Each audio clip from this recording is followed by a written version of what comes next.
It's the SKOR North Twins Show. SKOR North Twins Show, live from Target Field. Extra innings here from the windy press box. Let's see. I have the music going on in my headphones right now, so I'm trying to quiet it down. Can we hear the ghosts of the wind? The ghosts of the Cleveland Guardians' playoff hopes. The ghosts of the clickbait and the trolls ready to come after me for making things about wind and why we're its competitive advantage. Now. Oh, God, that's so strong. That's like tornadoes. Isn't that nuts? It's honestly nuts. You can't really see. Let's see here without like destroying my $1,500 laptop. You can't really see, but the division pennants above the left field third deck. Oh, tapped. When I first got here, we're blowing in so heavily, like blowing in. So any right-handed hitter has no shot of trying to pull one out. I mean, this is spooky. This is some ambient stuff right here, which is ironic, AJ, because Rocco Baldelli said in the pregame, the Twins are playing championship baseball. So their winning streak ended against the Brewers yesterday, but 13 games, a solid winning streak. It could not be more similar to last season. But now you get Cleveland for 3. You get Kansas City for 3 as well. By the way, tomorrow's game, if you got tickets, bank it because it's supposed to be raining for like 22 hours tomorrow. We'll get into that in a little bit. But are the Twins, from your assessment, from your far view, are they playing championship baseball right now? God, it sure feels like it, doesn't it? Like I know this is a Twins show, but let me start with my Cubs fandom growing up, and I'll work back into Twins territory here, no pun intended. Okay. During the 2016 season, I knew that Cubs had a good team. They had some solid clubs. Kind of around there, you could tell they were building. I had kind of that feeling. At some point, it just kind of clicked, and I was like, this is going to happen. And for me, I had that feeling early in the year. Obviously, not World Series is going to happen. They're the best team in baseball. They are driving a path here. I don't think the Twins are necessarily in that clicking part yet, but boy, is their car approaching that highway. They are playing, you just feel confident, and it's all about you. Wake up and you see the score, and there's a calmness. Okay, maybe they give up a run or two in the first inning. I don't care. I know their bats are going to be alive. I know they're pitching deep into the game. Their starter's going to adjust. Joe Ryan's going to come out and have a quality next 3-4 innings and really shut them down. And then the bullpen's going to come in and maybe they'll give up one sac fly, but they're going to do their job. And then late in the game, they're going to use that home field advantage, or they're on the road. They're going to defy the odds and come back from behind. And you're never really stressing over these minor things in a game. The end result still is what you are keeping your eye on. And for the Twins, the past 15 or so games, it's been really, really good. And I'll give Rocco credit. Championship baseball. I think he's kind of spot on there. I understand him maybe pushing the narrative a little bit more. You want to be confident in your club. It's hard to not think that you're playing championship baseball when you just rattled off 13 wins in a row. But I will say you had such a rocky start to where if you take that away, yes, but that unfortunately is on your record. Those losses did happen. You did have that slow of a start. So I think right now you're playing maybe divisional round series baseball. You're playing maybe American League Championship Series baseball. Maybe not World Series Championship baseball quite yet. So even with the winds howling, horrific speeches out there at Target Field today, I think the Twins, if they can keep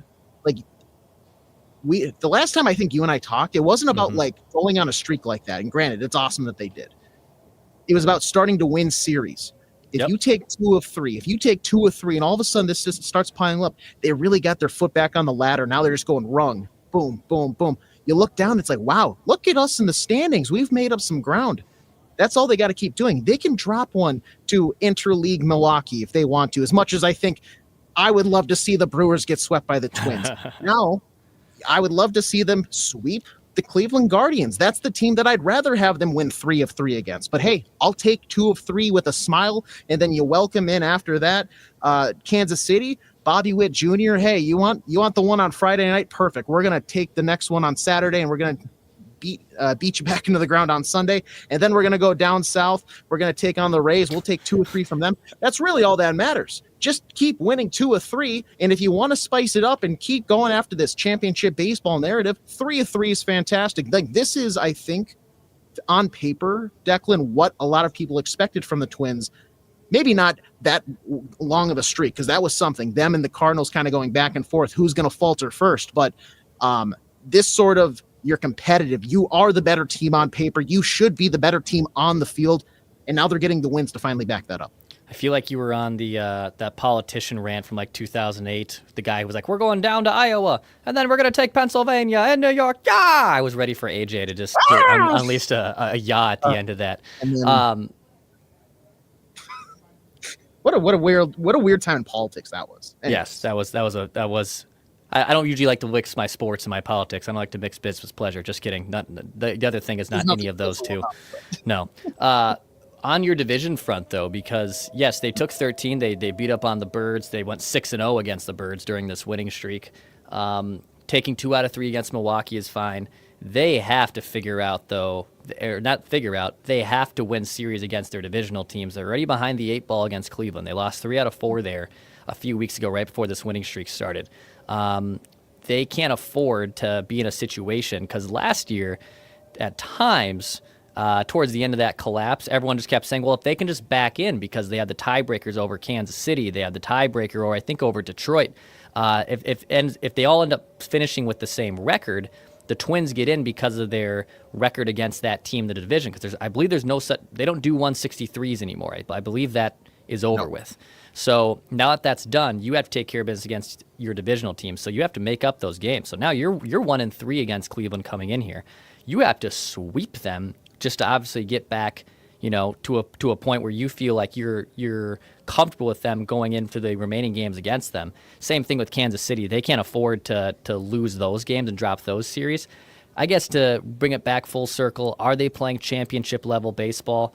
I mean, they're winning, which, yeah, you got to win. But, I mean, even with some of the guys that have stepped up, like Cody Clemens has been awesome for them. No one saw Cody Clemens slugging 700 with the Twins. No one saw Jonah Bride stepping in here. Carson McCusker is going to get a start here today, who's hitting home runs like crazy. They're kind of fielding, let's be honest here, with no Buxton, no Correa, Matt Wallner, who is going to begin a rehab assignment on Wednesday. They're kind of fielding a quad A lineup. They're still figuring out ways to win games because their pitching has been so damn good.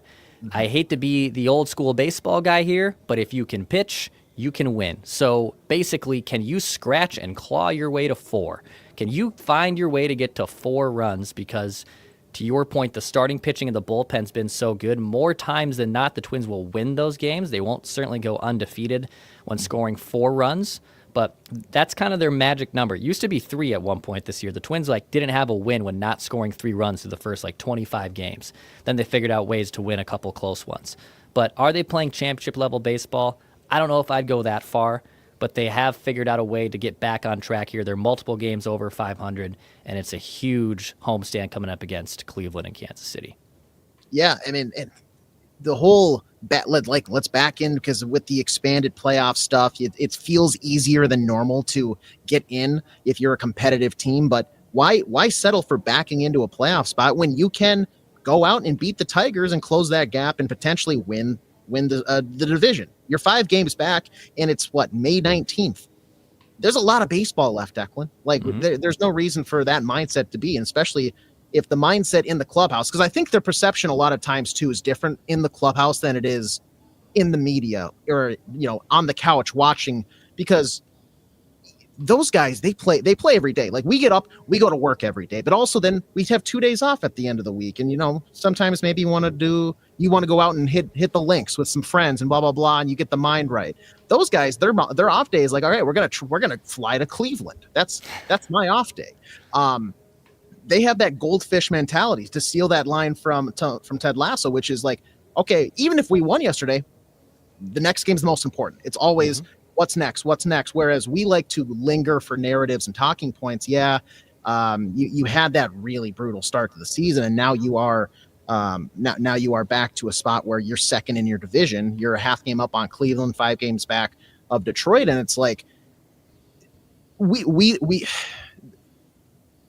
I should say, to straighten out my thinking here, the long-winded way of saying these guys, if they want to ride that narrative, I'm fine with it, even if we don't agree with it, because they are kind of in their own world, their own bubble. We can't really put ourselves, obviously you're in the clubhouse, but we can't put ourselves into waking up and being second in the AL division, and batting fourth for the Minnesota Twins, because frankly, we're just not there. I don't know how your swing looks. My swing is not that great. Not there. No. I think we're both subpar people, baseball field wise. But those guys, it's all about self-belief. And you've seen athletes, you've seen teams kind of create these narratives around them. If they want to live in their own fantasy world and think that, the way that they're playing is the only way they can play because they're the Minnesota Twins and they put the win in Twins and all this stuff, I'll believe it if that's what they need to buy in, for sure, because sports is so weird. That's just fine. We will keep doing our narratives. We'll keep doing our talking points, and we'll keep analyzing, wind speed coming in from left field and whether or not that's going to impact somebody at the plate tonight. They're thinking, you know what? If I see a pitch, I'm probably going to rake, and you know what? If I probably push it to the other side of the field, who knows? But I would say it's fun baseball. Yep. Championship baseball equals fun, and I would say fun baseball is definitely what the Twins are playing right now. Yeah, and I think it's not a coincidence that they've been starting to play their best baseball with Royce Lewis being activated here, who got activated during the Boston series. I believe they dropped one of those games in Boston, the first one where he was in his first start back, and then they obviously lost yesterday to Milwaukee. But I also don't think it's a coincidence that during that winning streak that Royce Lewis was still, by the way, struggling at the plate during the first half of the streak, was swinging at a lot of bad pitches. The timing maybe wasn't where it needed to be. I think honestly, he needed reps. He just needed to see live pitching. The dude was the number one overall pick in the draft. And as detailed, I think last week on the SKOR North Twins Show, even though last year ended poorly for Royce, he has more examples of being a successful major league hitter than not being a successful major league hitter. I mean, his career OPS, even with that brutal last 5 weeks last year, is above 800, and he's obviously got some monumental home runs to his name.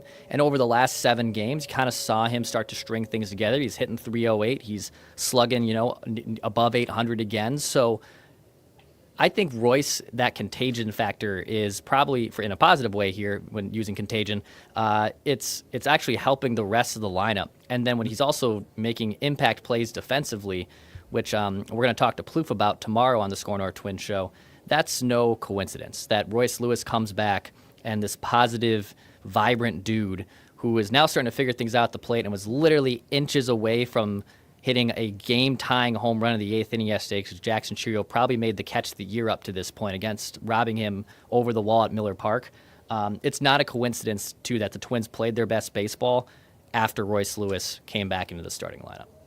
That's always fascinated me, especially in sports. But I'm sure you and I have I know I've had a job before working here at SKOR where it's you go, what's the schedule look like? Jason's not here today. Dang it, this is gonna stink. I guess I'll go through and do my 8 hours and blah blah blah. But then show up the next day. Jason's here. Look at it, and it's just bubbly personality. He drives conversation. He makes okay, this 8-hour shift suddenly feels like 4 because the camaraderie and the energy that he brings. I feel like Royce Lewis is one of those guys. He is a Jason. He is just a spark plug, not on the field even. Obviously, we know how good he is when he's at his best, but in the clubhouse, he seems like a guy that just personality elevates everybody else. He turns up the morale just by being in a vicinity of that clubhouse. So you're right. It's fun to draw those fences and be since he's been back, they've been playing better. But I think there's probably that direct correlation. It's simply that he just is probably a very good teammate, a leader. He brings that certain attitude and drive that I think motivates everybody else to probably play a little bit better. Is there a scientific explanation? Probably not. And that's where I know Judd is a big person on this, where it's the intangibles. Royce Lewis is a guy that feels just oozes intangibles, dripping, sweating intangibles. So I'm not shocked that they've been playing better, but it is awesome that we almost have proof when he's in the lineup, the Twins are a better team, whether he is at the top of his game or not. Yeah.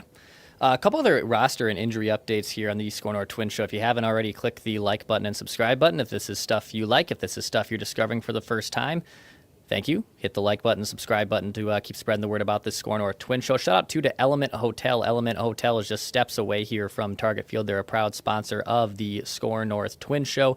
And if you're looking for a place to stay, whether you're an opposing fan coming into Target Field for the first time or just looking for a staycation, you can go to skornorth.com/element, and you can get 15% off your room rate there. Again, just steps away from Target Field. It's got a great rooftop. You can come crash here after a great Twins game or a night on the town in the North Loop.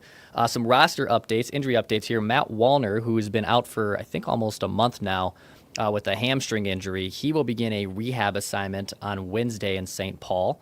At least that's what he told us. I don't know if that's exactly the official timeline for him, but he is scheduled. He told us that he's most likely beginning a rehab assignment on Wednesday against the Saints. The Twins could certainly use his bat and his presence back in the lineup, which is good. Carlos Correa, saw him in the clubhouse today, just said getting better. Was all I got when I asked how he was doing. So Carlos Correa's on the concussion list. Did not see Byron Buxton, but both Correa, Buxton on the concussion injured list right now. Buck has a history of concussions. Correa, I believe this is the first diagnosed one he's had at the major league level. I don't know. He may have had concussions. Concussions are a spooky and honestly a very scary thing to deal with, so I'm not sure if that's indeed the case. But Wallner beginning a rehab assignment, Correa getting better. Hopefully the Twins, though, if they can, I mean, they won a lot of these games without Wallner, with Buck and Correa being out for the Milwaukee series and half of the last road game as well. They get their full lineup back, and they're above 500, and they got their head above water. Well, now I think we can actually go back to that quote of championship-level baseball, because if these guys are healthy, then it's going to be only good things for the Twins lineup to score those magical 4 to 5 runs a game. Yeah, and that's kind of what you just said with the championship baseball label. Depth is a massive part of championship baseball. You get deep into October and, you have a guy pinch hitting that it's like, does he play for this team? And then he ropes a double to the left center field, driving in a couple runs. Having people step up, especially like the Clemenses and the McCusters and like all the guys that you've kind of like mentioned here on the show, having them step up, and even if it's kind of just a one-off run of the mill, they're just riding high on this like weird trip for a momentary notice until these mainstay guys come back. It's like, thank you for doing your job. Like this is what the team needs to win. Like you can call up, any AAA guy and, there's not a lot of expectations. So when they blow the roof off and it's like, wow, you're kind of almost making case to where you should be kept up here with the big club. I think that speaks about not just the main team, but the organization and like the farm prospects and all that that goes into it, because injuries happen in sports.